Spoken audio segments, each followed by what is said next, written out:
Assalamualaikum warahmatullahi wabarakatuh.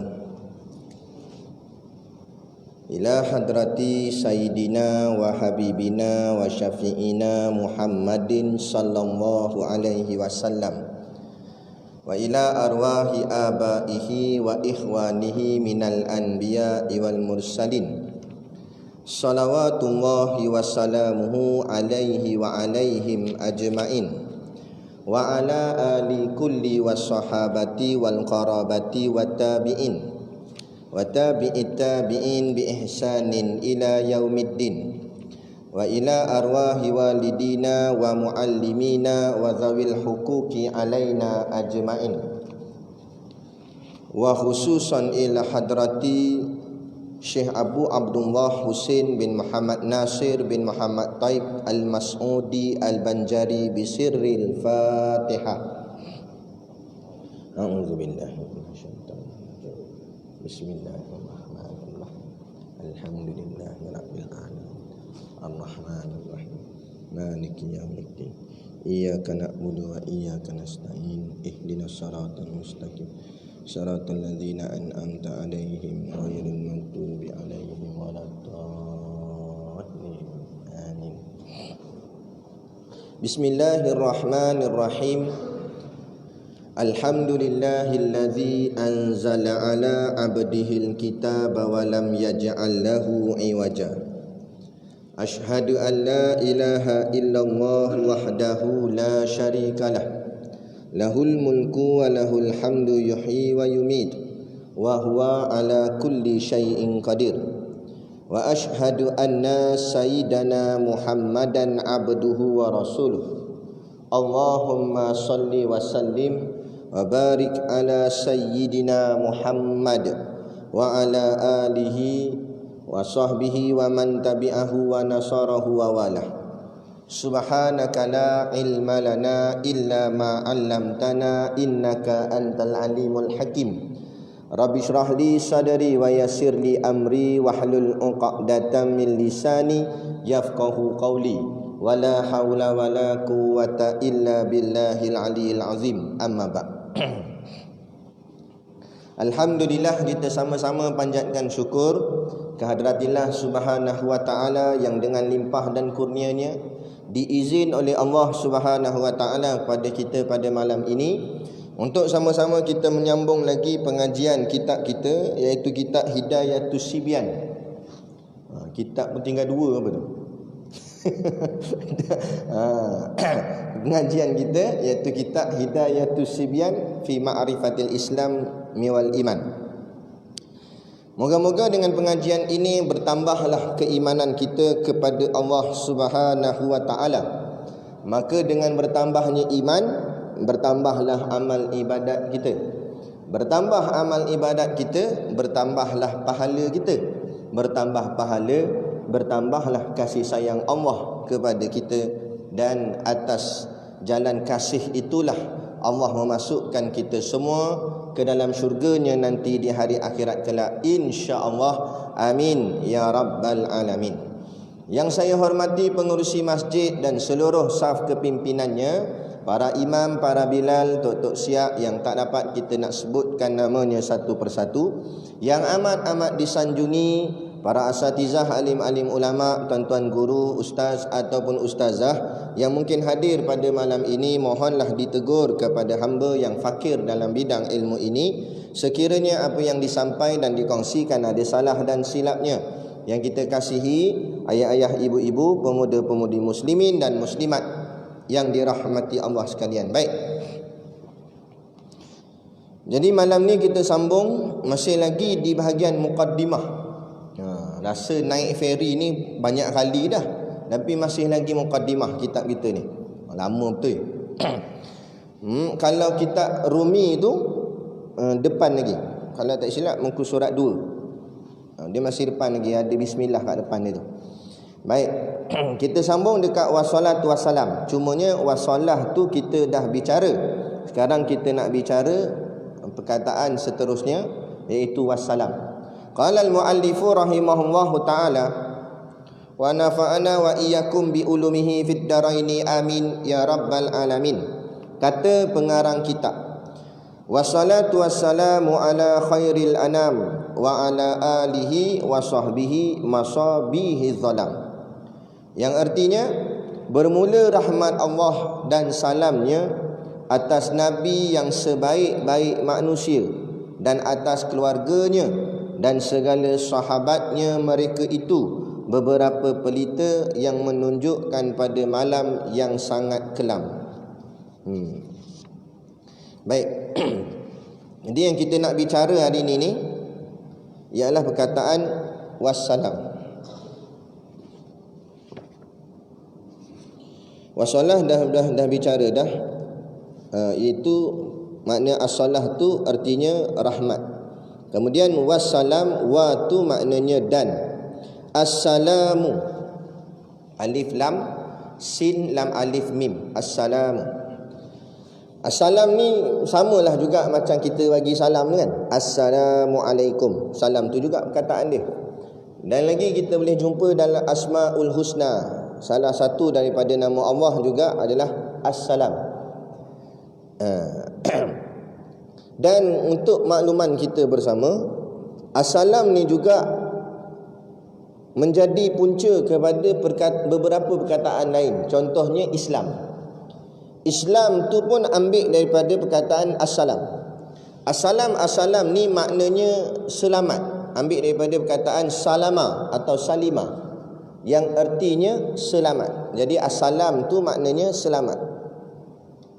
Jadi sebab itulah dinamakan agama ini agama Islam. Sebab agama ni agama yang selamat. Maknanya siapa yang bersama dengan Islam, dia akan selamat. Selamat maksud selamat macam mana? Selamat dunia dan selamat akhirat. Yang dimaksudkan dengan selamat dunia ialah kita tidak jadi sesat. Itu makna selamat. Bukan makna selamat kita tak kena corona, bukan? Kan? Kalau kena corona tetapi dia mati sebagai orang Islam, selamat lah. Apa hidup sihat walafiat, tak kena penyakit apa pun, corona apa pun tak kena. Lalah kali mati gak, nak tercekik biji durian katalah. Mati tapi tak ikut Islam, ikut kafir ataupun orang kafir luar sana tu, dia tak Islam sampailah ke akhir hayatnya. Mati dia bukan Islam, maka dia tidak selamat. Jadi kita nak kena faham, ubah mindset kita. Selama ni kita duk faham bahawa selamat tu maknanya kita tak kena penyakit. Bukan. Makna kita faham selamat ni maknanya hidup kita senang. Ni selamat lah ni kata. Tak, belum tentu. Selamat yang sebenar ialah selamat akidah kita tidak sesat. Kita bertuhankan Allah dan bernabikan Nabi Muhammad. Tu selamat di dunia. Kemudian selamat akhirat, tidak dibakar dalam azab api neraka. Itu baru panggil selamat. Sebab itulah selamat yang sebenar-benar selamat. Macam ada satu kisah tentang rezeki dan juga bab akidah. Sebab kat sini mungkin ramai yang kerja tangkap ikan. Jadi kita bawa cerita tentang tangkap ikan. Jadi ada dua nelayan. Satu nelayan Islam, satu nelayan kafir. Bukan Islam lah, tak kira lah agama apa pun, Hindu ke Buddha ke, tapi kafir. Dua-dua ni pergi ke laut nak pergi tangkap ikan. Masa yang Islam ni, dia baling dia punya jala dia tu, dia sebut nama Allah, Allahu Akbar, dia baling. Jadi kafir ni jala dekat-dekat tu juga.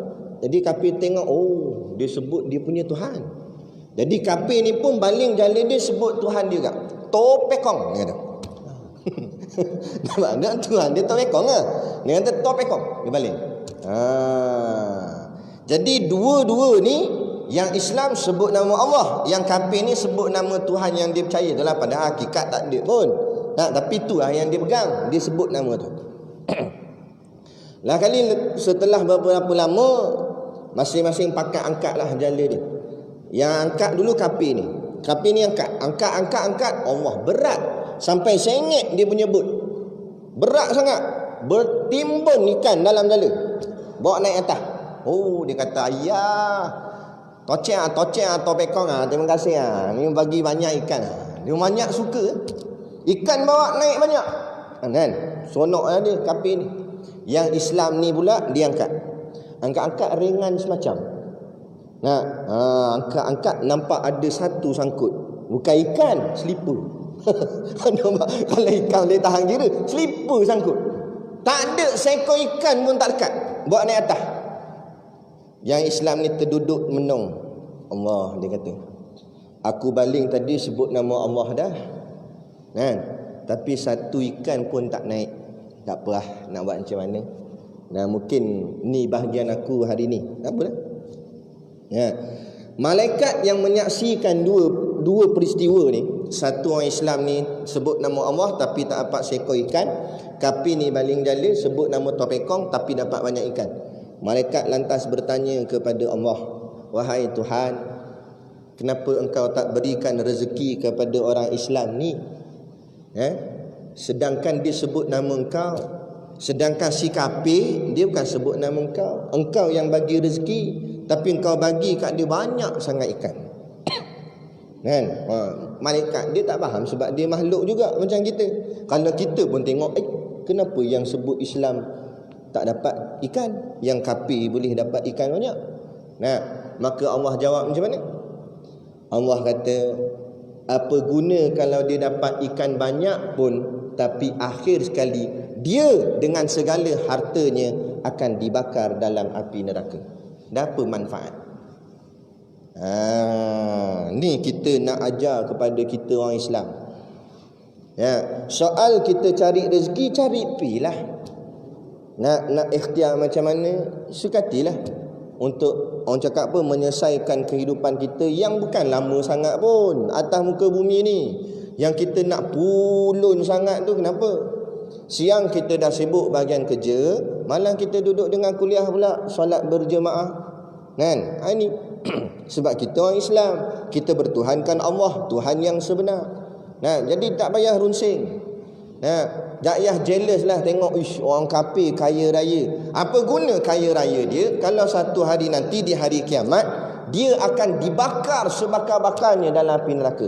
Kita walaupun hidup susah atas dunia ni, miskin, tetapi insya-Allah bila kita bernama Islam, orang yang beriman masuk dalam syurga Allah, duduk bersenang lenang dalam syurga. Ada. Macam Allah sebut, fahuwa fi isyatir radiyah. Mereka yang banyak timbangan amal ni, mereka akan berada dalam kehidupan yang senang lenang. Radiyah, senang lenang. Mana senang lenang tu? Dalam syurga. Jadi kita ni, dunia ni bukan tempat bersenang lenang. Dunia ni tempat bersusah payah. Susah macam mana? Susah beribadat kepada Allah. Kadang-kadang Allah uji kita dengan berbagai-bagai ujian. Betul tak? Nak buat baik ada je masalah, tapi kalau buat jahat senang aja. Betul tak? Nak buat jahat, nak naya orang, nak fitnah orang, bukan payah fitnah orang. Tulis benda bukan-bukan masuk dalam Facebook, sekejap lagi orang share, pindah fitnah dah. Tapi nak buat benda baik ada je. Ada je tak kena.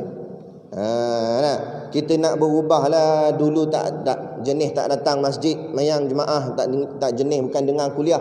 Kita pun mulalah menjinak-jinakkan diri nak pergi masjid dengan kuliah. Tiba-tiba kawan musik. Orang kata, amboi, jadi malaikat pangkur dah sekarang ni. Dipanggil malaikat. Kalau orang jenis pelik itu, kita jawab balik, memang aku jadi malaikat maut. Nampak? Nak cabut nyawa hang. Ada dah ni lantak bi. Ada kadang-kadang dia pelik, amboi, macam ustaz dah ni. Biar kita jawab amin. Amin, alhamdulillah. Doakan aku jadi ustaz. Orang kata, macam ustazah lah ni, pakai tudung labuh. Jawab ke? Memang alhamdulillah aku nak jadi ustazah enggak? Mau tolong doa, alhamdulillah. Amin. Bukan dia cakap kita macam perompak, baru kita nak marah. Kita orang cakap itu marah apa orang panggil ustaz? Biar dia atas dasar peli pun. Tu. Jadi nak ceritanya tak payah risaulah. Kalau atas dunia ni Allah uji kita dapat sikit walaupun usaha banyak, tapi yang sebenar Allah nak bagi tu di alam sana. Inilah namanya iman. Apa makna iman?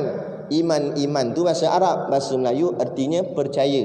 Inilah nak uji kepercayaan kita kepada Allah. Alladzina yu'minuna bil ghaib, kata Allah. Orang yang beriman itu siapa dia? Iaitu orang-orang yang percaya kepada perkara-perkara yang ghaib. Apa ghaib? Ghaib ni benda tak nampak depan mata. Mana ghaib? No, syurga ghaib, neraka ghaib, alam barzah dalam kubur ghaib, hal-hal hari kiamat padang mahsyar ghaib. Tapi kalau orang yang imannya tinggi, dia akan percaya macam dia pernah tengok dia punya percaya tu. Dia percaya ke syurga ni macam pernah masuk dalam syurga. Punya percaya. Sampai orang kata, sembang Allah, cakap bidadari tu lawa sangat, hang pernah tengok gedak bidadari ni? Kata tak benar. Dah tu hang percaya sangat. Sebab Quran kata, Nabi kata. Tu orang beriman. Tu hebatnya orang yang beriman.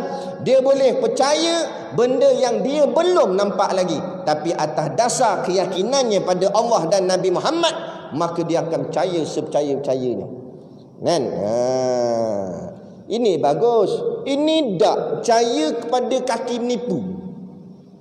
Tahu dah dia memang penipu.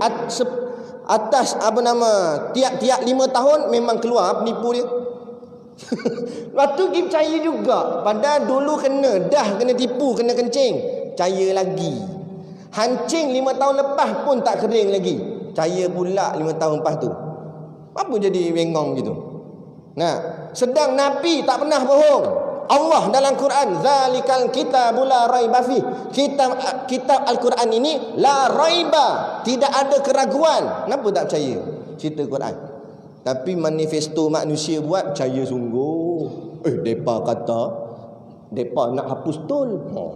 Tengok lagi. Nampak? Makin tambah je.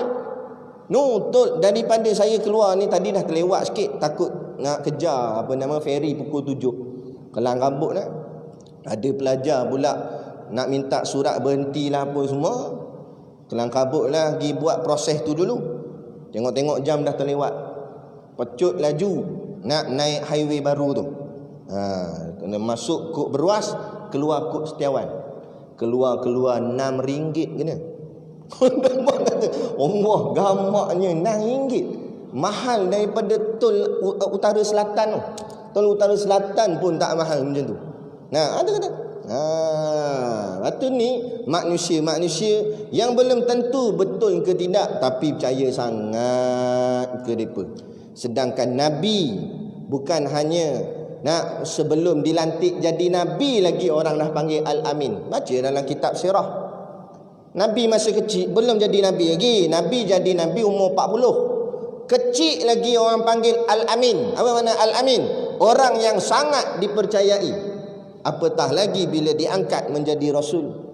Kenapa kita tak percaya kata-kata Nabi? Kata-kata Allah. Bukan tak percaya ustaz, percaya. Dan kalau percaya kenapa tak buat?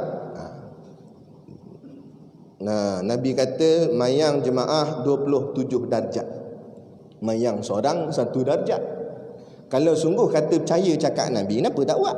Kenapa tak amal? Sebab dia percaya tu tak berapa kuat. Ibaratnya macam ni. Ada satu kisah lagi, banyak kisah pula malam ni.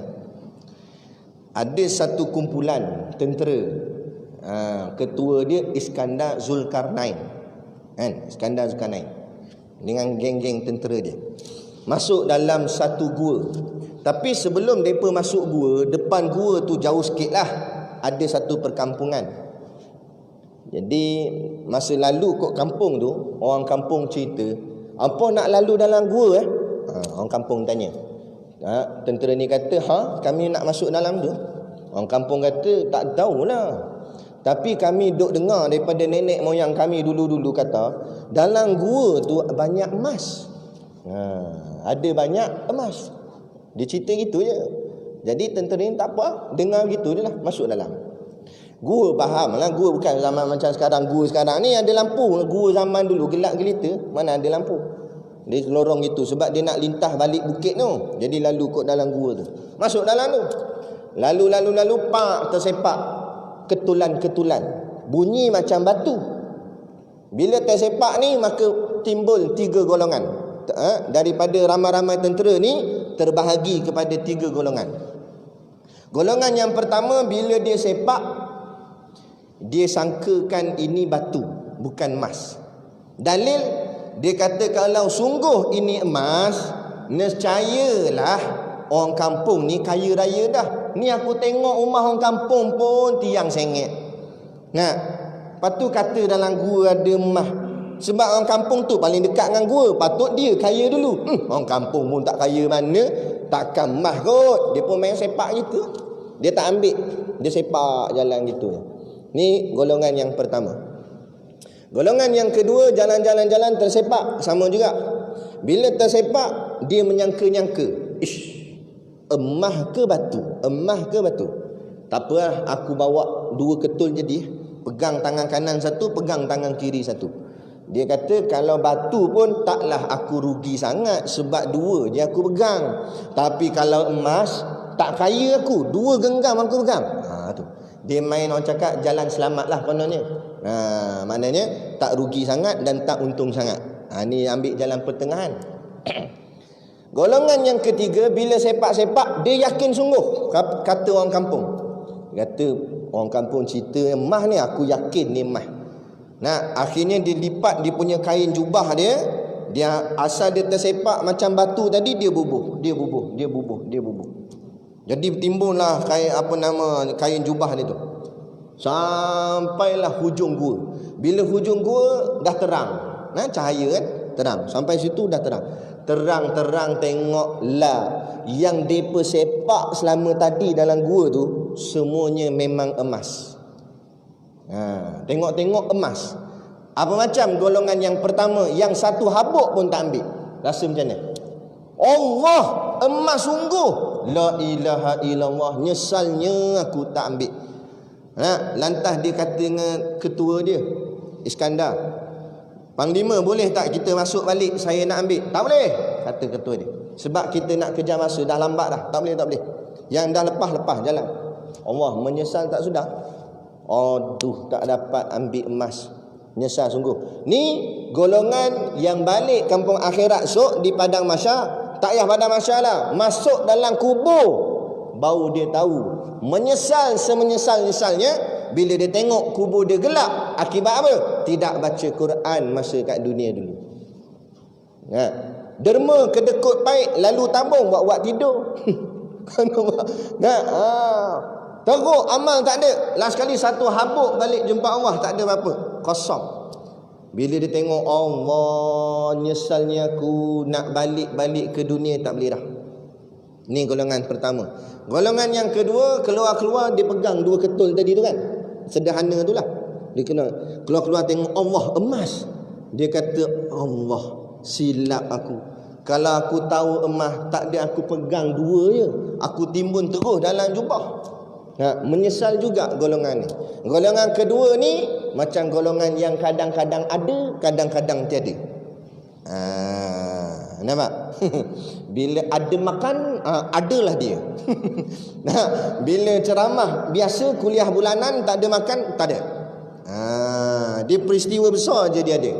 Isra' Mi'raj ada. Maulidur Rasul ada. Tu pun sibuk tanya. Malam ni Maulidur kan? Malam ni sambut Maulid kan? Kan tanya ketua imam. Dia kata, sambut Maulid dengan kata kambing tak? Jenis gini nak sembah muka dalam laut tu. Ni dia ambil yang kadang-kadang, tapi ada gaklah bahagian amal dia buat balik sebab dia datang gaklah. Kambing-kambing pun dia datang gak. Kan? Tapi dia menyesal ke? Allah, kalau aku tahulah macam ni pahala dengan kuliah. Tak payah kata Maulidur Rasul, tiap-tiap malam siap tidur terus dalam masjid, dia kata. Menyesal dia. Dia tahu pahala banyak, pahala tak banyak mana orang duduk dengan kuliah ni. Dalam satu riwayat, hebat tak hebat orang yang datang mengaji. Orang yang mengaji ni dalam hadis pun, seluruh makhluk selain daripada manusia dan jin semut-semut ke, kucing ke, apa ke, ikan-ikan di laut dan sebagainya akan mendoakan kepada si penuntut ilmu, ya Allah, ampunkan Polan bin si Polan, ampunkan Polan bin si Polan, ampunkan dia, ampunkan dia, ampunkan dia. Dah berbanyak ikan dalam air ni. Semua duk pakat doa, ya Allah ampunkanlah yang datang kuliah maghrib tadi kat Masjid Seribu Selawat ni. Walaupun terlelap tak apa. Sebab dia datang juga dalam majlis. Nak dapat. Tu keuntungan. Dan setengah riwayat lagi kata, kalau dia lalu orang yang jenis menuntut ilmu, dia lalu tepi kubur, malaikat muka dengan malaikat nakir berhenti seketika merotan mayat yang dalam kubur. Bila mayat tanya, kenapa stop? Kenapa berhenti saya? Tadi bukan main pukul banyak kan? Kata malaikat, tak, aku hormat, aku segan. Tadi baru saat ni lalu orang yang memang penuntut ilmu. Dia selalu hadir majlis ilmu, kuliah agama. Dia lalu tadi ni. Kata mayat, Allah. Itu yang mayat tunggu tepi jalan. Sebab dia nak ucap terima kasih. Kita nampak patah balik. Dia kata, nak cerita kelebihan menuntut ilmu. Hebat. Tak ada rugi sikit pun dah. Datang duduk. Golongan yang ketiga tadi, yang cerita gua tadi balik golongan yang ketiga keluar-keluar, kan dia timbun dekat dalam dia punya jubah. Dia tengok-tengok, ingatkan dia syukur dah. Tak, menyesal juga. Dia kata, Allah, emas sungguh. Aku tak yakin sangat, cuma yakin sikit. Kalau aku yakin betul-betul ni emas, tak payah kata jubah. Aku londai kain pelekat, boh terus emas dalam kain pelekat. Bogel pun tak apa Ni golongan tiga. Dia dah buat amal dah, semayang sunat buat dah, apa semua buat dah, tapi masih lagi lah dia ada urusan-urusan dunia dia masih lagi dia buat. Pergi ke laut pergi juga dan sebagainya.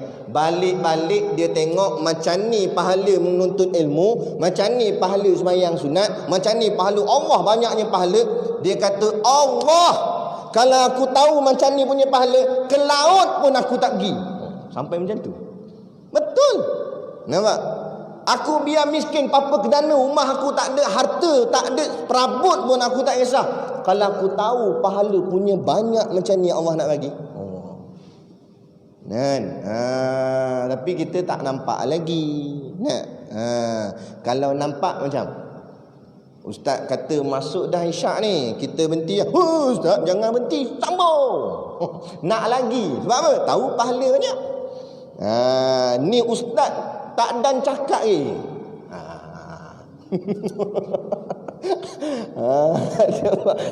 kacau betul kan. Masjid ni okey, ahli jabatan kawasan pun alhamdulillah okey, layanan terhadap guru-guru agama, terhadap ustaz pun terbaik. Saya boleh kata terbaik. Cuma kita sebut umum sebab ni pun ada live, moga-moga orang lain pun tengok dengar. Kadang-kadang kita nak nasihat lah golongan ahli jabatan kuasa masjid ataupun yalah yang menguruskan masjid, kena beradab dengan guru-guru agama, dengan ustaz-ustaz yang datang mengajar, tok-tok guru dan sebagainya. Semua ustaz, saya kira semua ustaz maklum tentang PKP. Makna kata masuk isyak kena berhenti. Jadi tak payah habaq lah kat ustaz. Lebih-lebih lagi tok-tok guru, alim-alim ulama. Kalau ustaz muda macam saya tak kisah sangat. Tapi tok-tok guru. Sebab kadang-kadang memang dia akan lajak sikit. Lajak tu kan sampai kat 2:30 pagi. Lajak tu sebab dia nak habiskan syarah tu sikit. Sebab dia kena cerita sampai habis. Kalau dia cerita tergantung, nanti orang salah faham. Jadi dia terpaksa. Kadang-kadang terlajak kan lama mana. Pukul 9 suku. Gitu je. Lain lah kalau dia terlajak sampai 2:30 pagi. Baru kata, Ustaz teruskanlah, saya balik dulu Ustaz. Nanti Ustaz jangan lupa kunci pintu ni, lampu tutup kan, aircon pun tutup tau, switch kat tepi kan. Boleh tahan kira. Ustaz sampai 2:30 tak habis lagi. Apalah kita buat tak peduli. Ni adalah terlajak sikit. Kata Ustaz berhenti isyak berhenti. Dikira, minta maaf cakap, itu dikira biadab dengan guru agama. Sebab tu kadang-kadang tak berkat mengaji. kan? Menyebabkan kita tak boleh nak amal apa yang guru kita ajar, kan? Jadi sebab adab ni tak ada. Sama macam kat sekolah, macam anak kita hantar anak sekolah. Boleh ke anak kita cakap dengan cikgu tu masuk nak mengajar matematik, cikgu tepat pukul 10 nanti cikgu berhenti, cikgu keluar, jangan tak keluar saya terajang. Biar tak anak murid itu, biar tak. Mana boleh sekat-sekat pandai cikgu tu lah, kan? Macam tu juga kalau guru akademik pun kita beradab, apatah lagi guru yang nak tarik kita ke dalam keselamatan akhirat. Apa yang kita sembangkan ni, apa yang kita bicarakan ni bukan bual-bual kosong, kan? Ini bicara tentang kehidupan terakhir kita nanti, lorongnya ke mana, kanan atau kiri, syurga atau neraka, dah tak penting. Teramat-amat penting. Sebab tu kita nak ubah mindset masyarakat, biar faham dunia bukan masalah bagi kita. Masalah kita ialah akhirat. Dunia bukan masalah, sebab dunia bukan tempat kita. Tempat kita ingat asal usul tok kita Nabi Adam, syurga. Kita ni manusia ni bukan dicipta di dunia, kita dicipta dalam syurga. Tok kita dicipta dalam syurga, cuma kulit kita diambil daripada tanah, tapi penciptaannya dalam syurga. Maknanya kita ni sebenarnya hakikat ahli syurga. Tiba-tiba mati tak balik syurga, tu baru masalah. Ini baru big problem, ini baru masalah yang paling besar. Tapi hari ini masyarakat nampak masalah paling besar ialah COVID-19. Masalah paling besar ialah coronavirus. Itu saya tak nafikan, memang itu juga masalah. Tapi ingat, itu bukan masalah paling besar. Itu masalah kecil je. Masalah paling besar di mana kita? Ya ayyuhalladzina amanu taqullaha haqqa tuqatih wa la tamutunna illa wa antum muslimun. Wahai orang-orang yang beriman, bertakwalah kamu kepada Allah dengan sebenar-benar takwa, dan jangan kamu mati melainkan dalam keadaan Islam. Tu Allah pesan. Tak ada Allah kata jangan kamu mati melainkan selamat daripada mati corona. Tu baru masalah. Dah, maknanya mati semua mati. Corona tak corona. Orang kena corona mati, tak kena corona pun mati juga.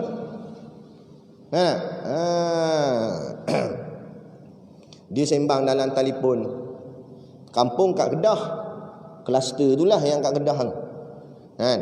Sembang-sembang kata, kawan kata, kampung kita ni kena ni. Jiran kampung hang tu ada, dia kena COVID, positif lah.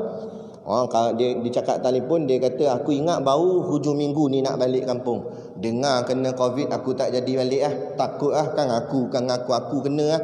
Nak sembang punya sembang rancak, lintas jalan tak tengok kanan kiri. Nampak? Tahu-tahu lenyek habis, mati. Yang kena corona jiran dia kat kampung tu hidup tak mati, dia mati. Nampak? Nak ceritanya, mati bukan kira siapa, sampai ajal mati ya. Corona tak corona, sampai ajal malaikat maut tengok, oh nama ada, okey ambil. Bukan malaikat maut kata, nama ada tapi tak ada corona, nanti ya. Nampak? Tak kira siapa ambil. Sultan ada, ambil sultan. Dan menteri ambil juga. Tak kira siapa-siapa. Pangkat besar, pangkat kecil, Firaun mati. Kan? Jadi maknanya bukan masalah dunia ni jadi masalah pada kita, tapi sebabkan kita dah terbiasa dengan kehidupan yang dicorakkan oleh barat, oleh orang kafir, akhirnya dalam kepala kita ni yang jadi sempit, jadi serabut, masalah dunia ke masalah akhirat. Cuba jawab sekali. Kita duduk termenung. Sebab apa termenung? Sebab duit bantuan tak dapat. Nampak? Dalam akaun tinggal sikit, tu termenung. Ingatkan termenung sebab apa? Termenung. Awak termenung terlepas tahajud. Boleh tahan kira termenung sebab terlepas tahajud. Powernya kata. Terlepas tahajud sampai termenung. Mana ada. Kenapa termenung ni? 1 juzuk lagi tak hafal. Boleh tahan kira. Nampak? Ni nampak termenung. Dah 30 juzuk semua tak erti lagi. Bukan tak hafal, tak baca pun tak boleh. Itu patut baru termenung. Bab-bab akhirat lah termenung. Ni tak termenung barang dunia. Kan? Termenung tengok ikan termenung. Tu termenung. Jadi tak ada apalah dunia ni. Nah, dunia. Sebab tu saya nak tanya mana masjid pun saya tanya benda ni. Tuan-tuan, ayah ibu yang dirahmati Allah sekalian. Kita yang sebenarnya kita serabut dalam kepala ni soal rezeki ke soal harta. Rezeki lain, harta lain. Memang kita kata harta ni rezeki, tapi rezeki bukan semata-mata harta. Keluarga bahagia rezeki, anak soleh rezeki, betul tak? Kehidupan yang tenang rezeki. Jadi yang sebenarnya kita serabut rezeki ke harta? Harta. Rezeki nak serabut buat apa? Rezeki Allah dah cukupkan. Setiap siapa yang dilahirkan ke bumi, dia dilahirkan bersama rezekinya. Tak boleh nak risau dah. Dalil saya nak tunjuk, tak payah kata kita yang duduk di pangkor. No, orang asli duduk dalam hutan. Ada tak ada rezeki pada dia? Ada. Pada SPM tak pernah ambil pun. Nah, tak erti apa, cakap pun tak erti. Cakap orang putih lagi tak erti. Asli. Gitu kan.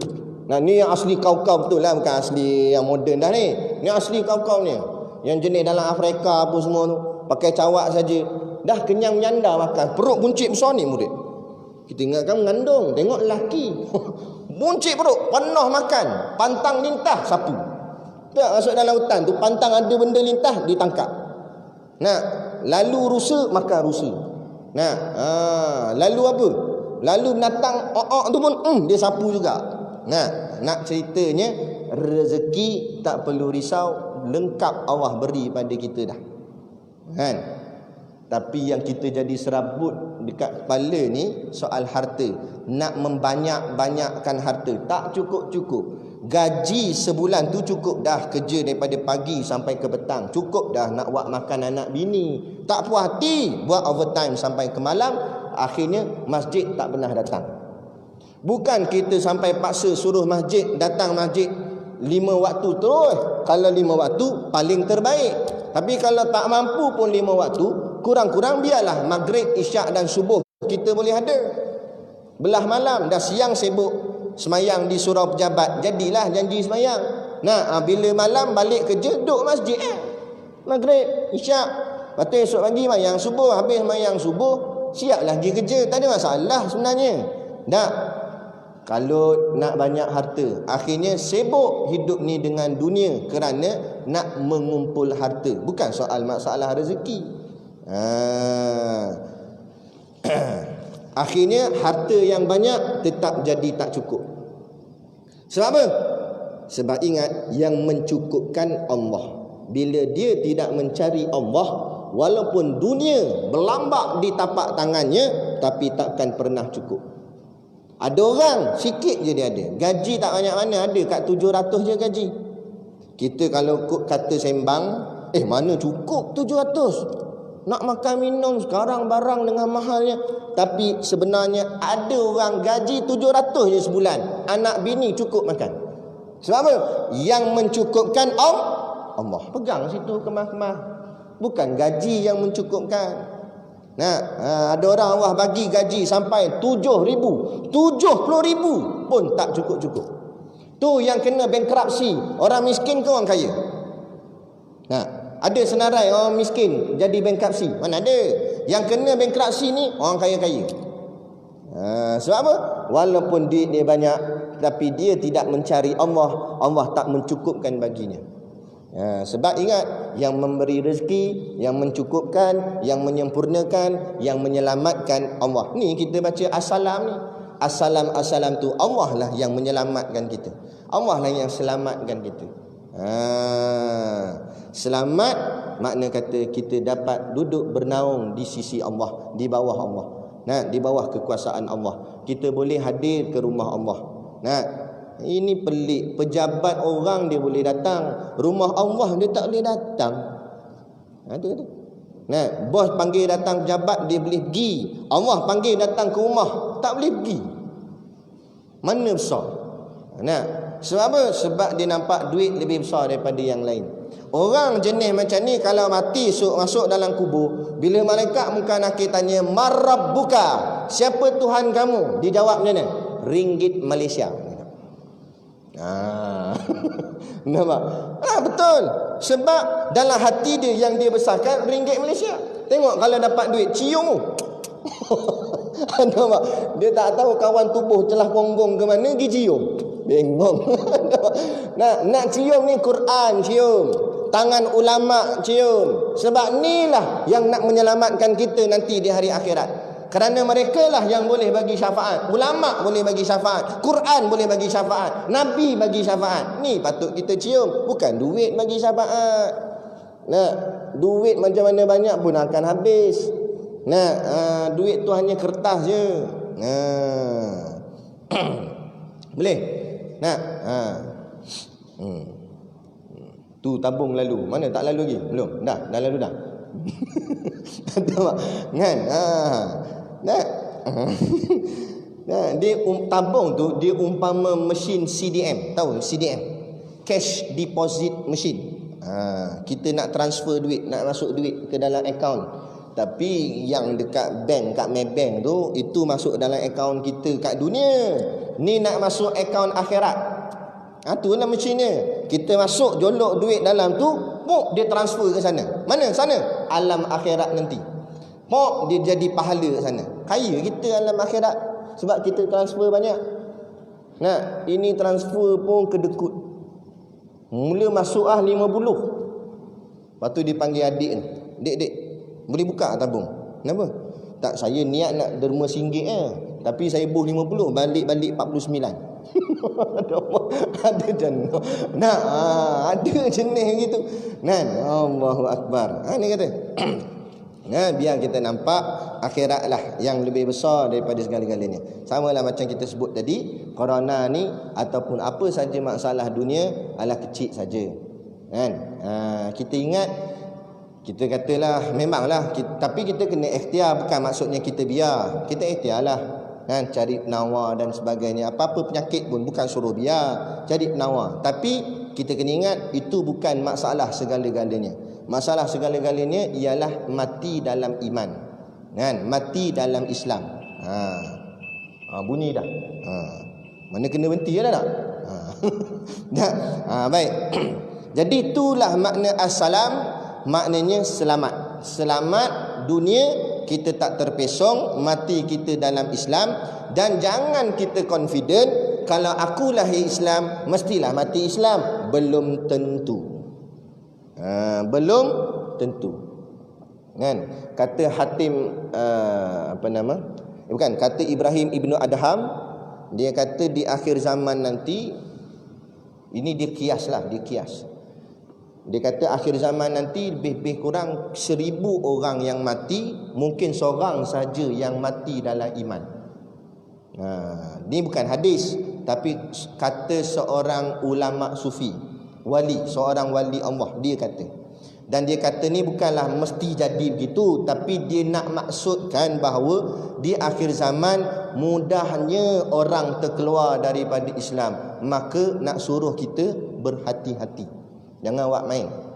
Kadang-kadang terkeluar Islam tu dengan sebab cakap aja. Orang kata, Mat, mayang Mat. Tak mayang ni kena bakar dalam api ni. Dia jawab macam ni. Alah, api je. Aku jiruh air padam lah. Jawab gini kata ulama, jadi kafir. Sebab apa kafir? Sebab dia main-mainkan hukum Allah yang Allah perintahkan bahawa solat itu wajib. Kemudian Allah kata ancaman siapa yang tak semayang masuk neraka, dia boleh meringan-ringankan neraka Allah. Bermakna dia tidak takut pada Allah. Dia main-main dengan api neraka Allah. Ini jadi rosak. Tak semayang bukan maksud kata tak apa. Tapi kalau dia tak semayang, cuma dia salahkan diri dia sebab balok liat, sebab malah. Tapi dia yakin semayang tu wajib dan ini perintah Allah. Dia tak berani dengan Allah, dia masih lagi dikira orang beriman, kata ulama. Walaupun dia tak semayang, cuma dia ni fasik, orang yang berdosa. Tapi main-main dengan hukum Allah terus, pelekeh hukum Allah, ni jadi kafir. Batu jaga-jaga. Nak di akhir zaman ni mudah-mudah dia bercakap. Nak menghina-hina agama Allah, nak menghina-hina hukum Allah, nak menghina-hina Rasulullah. Nak itu kata Nabi pelarian. Nak macam mana? Orang yang cakap macam ni agak-agak dia nak minta syafaat dengan Nabi macam mana agak? Kan? Batu jaga-jaga tuan-tuan. Di akhir zaman kita minta selalu Allah selamatkanlah kita di dunia. Siapa yang selamat dunia, insya-Allah dia selamat akhirat. Jadi macam mana nak selamat? Bersama dengan Islam. Itulah kita akan selamat. Ikut cari Islam. Nak ikut ni dia ada 4 perkara asas yang kita kena ikut. Yang pertama ibadat kita. Itu yang pertama. Pertama ibadat. Ibadat mesti ikut cari Islam. Apa makna ibadat? Jangan nampak ibadat hanya semayang. Ibadat ni apa saja perbuatan-perbuatan yang kita buat untuk kepada Allah ni. Untuk orang cakap apa? Satu kerja agama. Contoh semayang, umrah, haji, sembelih korban, puasa dan sebagainya tu. Yang ni dinamakan perkara-perkara ibadat. Ibadat buat cari Islam, ikut cari Islam, jangan ikut cara orang kafir.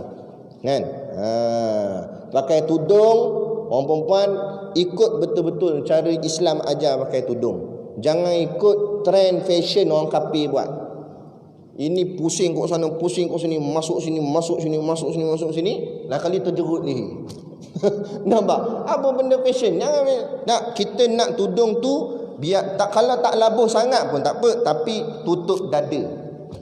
Ini tudung singkat, batu ekor ujung tu, yang ujung yang sini kan, dia pun lipat balik atas. Kan betul tak?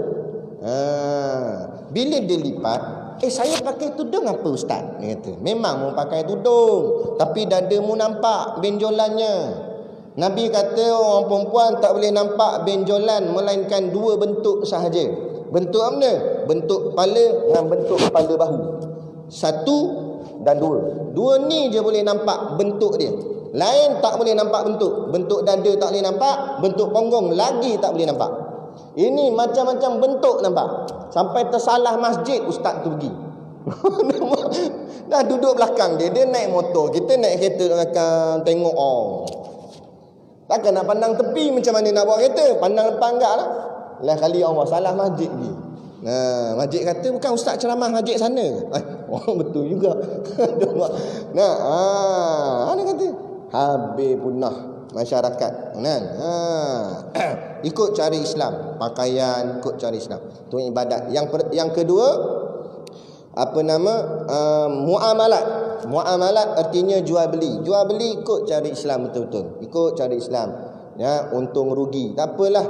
Kalau kita terpaksa ikut Islam dan menghadapi rugi, biar rugi tak apa. Kerana rugi kita rugi dunia saja. Jangan kita rugi akhirat. Rugi akhirat macam mana? Dibakar dalam api neraka. Sia-sia je lah. Duit banyak tapi kena bakar, buat apa? Tak nak gitu. Jadi meniaga biar jujur, jangan bohong. Ini berniaga banyak nipu sekarang ni berniaga. Dia jual ikan, dia letak pinggan, lepas tu dia ambil piring kecil, dia telangkup. Betul tak? Lepas tu dia buh ikan atas. Orang tengok, banyak ikan ni. Murah je ni. Banyak buh dalam plastik, berapa ekor dapat. Ini tipu. Jual buah tembikai, dia buh dalam plastik merah. Jadi tengok, merahnya. Balik-balik putih. Nampak tawa. Ni bohong. Nipu. Jujur lah. Nabi pernah berniaga tak? Kenapa Allah buat Nabi berniaga? Sebab Allah nak ajar pada kita. Kalau mu nak berniaga, contoh terbaik uswatun hasanah Rasulullah. Tengok macam mana Nabi berniaga. Nabi berniaga kain di negeri Syam. Kain tu terkoyak, Nabi bagi tahu, kain kat sini koyak sikit, jadi harganya kita turunkan. Apa? Ngaku. Ni dah kain koyak dia lipat-lipat, tak nak tunjuk, tak bagi nampak. Kan? Kawan tu balik, koyak. Jujur. Janganlah melampau-lampau pula harganya. Nasi lemak RM2, telur potong 18. Halus. Nampak? Angkat tu kluk jatuh. Kacang ada 3 biji, ikan bilis 2 ekor. RM2. Nasi lemak apa itu? Ya Allah. Sebab tu kita tengok tak kaya-kaya. Betul tak? Sebab apa? Sebab matlamat ni dunia, bukan matlamatnya akhirat. Cuma matlamat akhirat. Nah, Allah sempurnakan rezeki dia. Elok senang je hidup dia. Walaupun rumah tak besar mana tapi senang. Hidup tu senyum je. Nampak senyum, habis jumpa orang senyum. Orang cakap, ui bahagia sungguh dia ni. Memang lah. Sebab dia buat ikut cara agama. Nah, Allah lah yang memberikan ketenangan pada dia. Itu yang kedua. Yang ketiga, munakahat. Munakahat artinya hubungan kelamin, nikah kahwin. Ikut cara Islam. Nah, macam mana Islam ajar.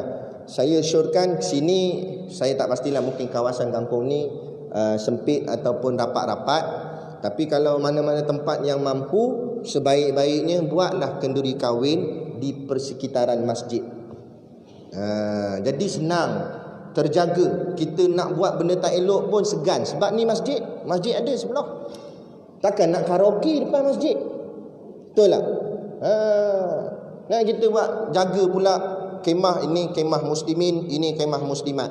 Terjaga elok. Dan orang tengah-tengah makan masuk waktu zuhur. Senang nak pergi semayang, masuk masjid semayang. Nah, lepas tu kita bagilah duit sikit kepada AJK masjid sebab pakai tempat dia, pakai tapak masjid. Kan? Masjid pun dapat untung. Tempat kita juga, bukan orang lain. Nah, syiar agama pun nampak. Nah, bukan salah buat di dewan, tapi sebaiknya. Sebab tu kalau kita perasan, Nabi hijrah ke Madinah, pertama sekali Nabi buat, bukan Nabi buat rumah dia. Nabi tak buat bangunan pejabatnya, tapi Nabi buat masjid dulu. Lepas tu kalau kita tengok tok-tok guru kita, kalau buka pondok ke buka tahfiz, bangunan pertama yang dia akan bina masjid ataupun surau. Dia tengok pondok tok guru kita ni, tok guru Siddiq Noh. Bangunan pertama dia buat surau dulu. Dia tak buat asrama, dia tak buat sekolah rumah guru, dia buat surau dulu. Itu tonggak kita dalam urusan agama. Masjid kena ada dulu. Kan? Rumah Allah kena ada dulu. Dari situlah akan terbit macam-macam.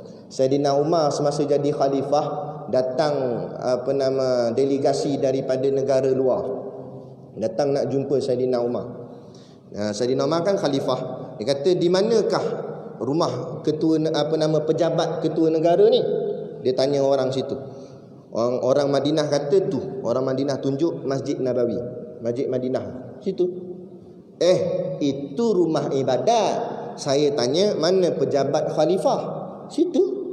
Khalifah tempat duduknya dalam masjid. Nak jumpa khalifah, jumpa di masjid. Allah. Tak ada pejabat khusus ke apa? Di masjid. Tempat dia beribadat, tempat nak bertemu orang, nyambut tamu sebagainya, semua masjid. Masjid jadi tunggak kepada pemerintahan Islam. Tu munakahat, nikah kahwin biar ikut cara Islam. Yang terakhir, jinayat. Jinayat artinya undang-undang. Nah, untuk menjadikan kita sebagai orang Islam yang sebenar, keempat-empat ni kena semua Islam. Termasuk yang terakhir tadi, 4 tu jinayat. Undang-undang kita kena ikut cara Islam, baru selamat. Macam mana ustaz kita nak buat? Kami bukan Perdana Menteri. Kami rakyat biasa je. Tahu dah. Tapi macam mana orang tu boleh jadi Perdana Menteri kalau bukan kita yang pilih, kalau bukan kita yang lantik? Jadi tertanggung ke atas kita juga. Bila nak mangkah undi dan sebagainya, fikir orang yang kita pilih ni, adakah dia akan bawa Islam tu duduk di atas? Tak semestinya ulama, tak semestinya tok guru, siapa-siapa pun kita tengok wajah dia dan kita kenal macam mana perangai dia, kita tanya balik diri kita, kalau aku sokong dia, dia bawa tak Islam berada di atas? Kalau dia bawa, pilih dia. Itu je. Bukan saya suruh sokong parti ni tak, ni Islam. Letakkan Islam di atas sekali. Al-Islamu ya'lu wala yu'la alaih. Islam tu paling atas, tidak ada yang lebih atas daripadanya. Bila kita lengkap keempat-empat ni semua ikut cara Islam, barulah kita sebenar-benar dipanggil sebagai seorang hamba Allah yang Islam. Barulah kita akan selamat. Selamat dunia dan selamat akhirat. Memang pun, contoh macam tadi bab undang-undang, kalau kita ikut undang-undang Islam, selamat. Tapi dah tak nak ikut, macam mana nak selamat? Saya kuliah di masjid penjara Tapah, kat penjara Tapah ni. Mereka kata, ustaz nak tambah lagi blok ni. Bangunan tak cukup, banduan makin banyak. Bukan makin kurang, makin banyak. Nah, sebab apa? Sebab jenayah tak dapat diselesaikan.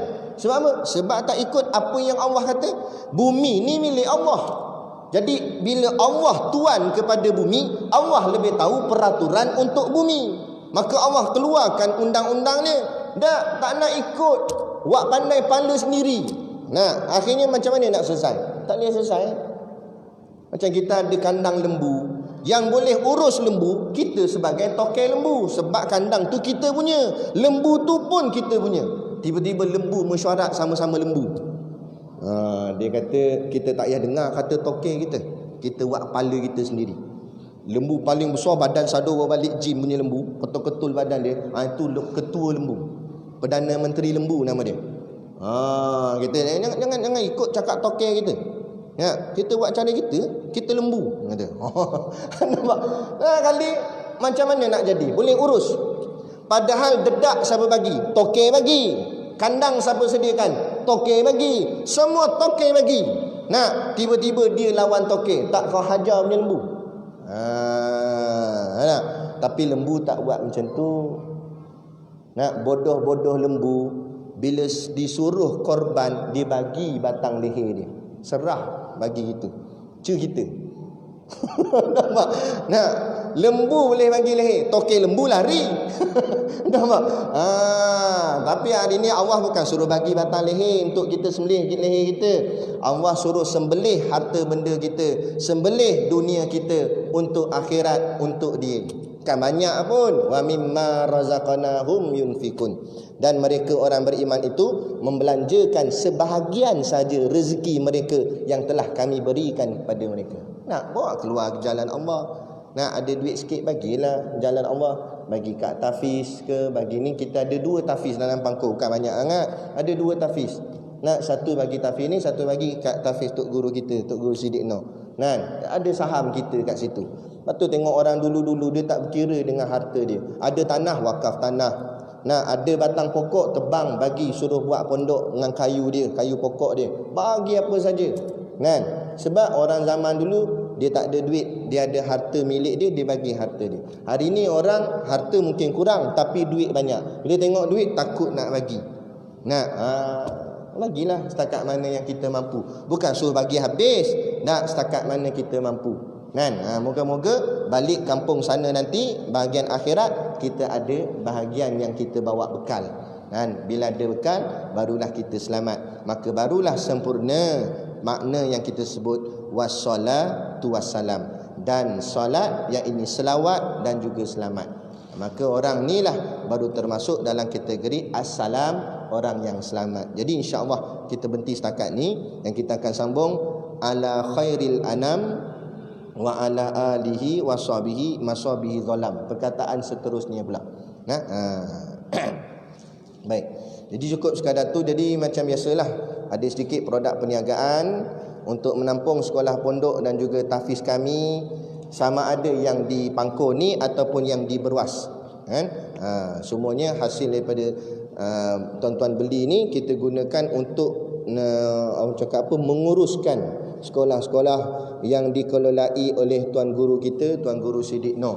InsyaAllah menjadi satu kebanggaan untuk orang Pangkor. Tok guru kita pun memang orang Pangkor. Lepas tu dia buat sekolah untuk nak membalas bakti kepada kampung asalnya, tempat lahirnya. Biar dia ada saham di Pangkor ni untuk pahalanya nanti di hari kematiannya nanti dalam alam kubur sana. Jadi kita pun begitu jugalah. Kita mungkin tak mampu nak buka sebiji sekolah, tapi dalam sekolah tu ada bahagian daripada duit kita, hasil daripada kita bantu. Nak bantu duit saja tak nampak hasilnya.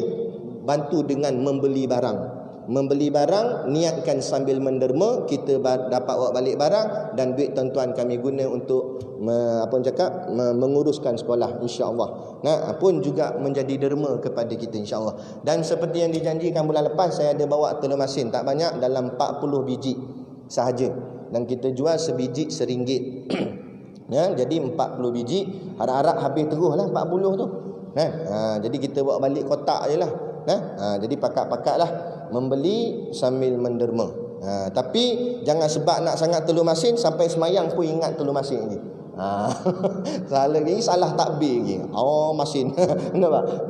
Jadi cukup sekadar tu pada malam ni. Wabillahi taufiq wal hidayah. Wassalamualaikum warahmatullahi wabarakatuh. A'udzu billahi minasyaitonir rajim. Bismillahirrahmanirrahim. Alhamdulillahirabbil alamin wassalatu wassalamu ala asyrafil anbiya'i wal mursalin sayyidina Muhammad wa ala alihi washabihi ajmain. Allahumma taqabbal minna salatana wa du'aana innaka antas samiul alim wa tub alaina innaka antat tawwabur rahim. Allahumma ja'al dinana dinan nabi Muhammadin sallallahu alaihi wasallam wa islamana islamal muslimin wa imanana imanal mu'minin wa salatana salatal khashiin wa a'malana a'malas solihin wa niyatana niyatal mukhlisin wa dhunubana ya Allah dhunubal mustaghfirin wa hayatana hayatal ulama wa mautana bimauti syuhada wa adkhilnal jannata ma'al anbiya'i alaihimus salatu wassalam. Rabbana atina fid dunya hasanah wa fil akhirati hasanah wa qina azabannar wa qina azabannar wa qina azabannar. Sallallahu ala khairi khalqihi sayyidina Muhammad wa ala alihi washabihi wasallam.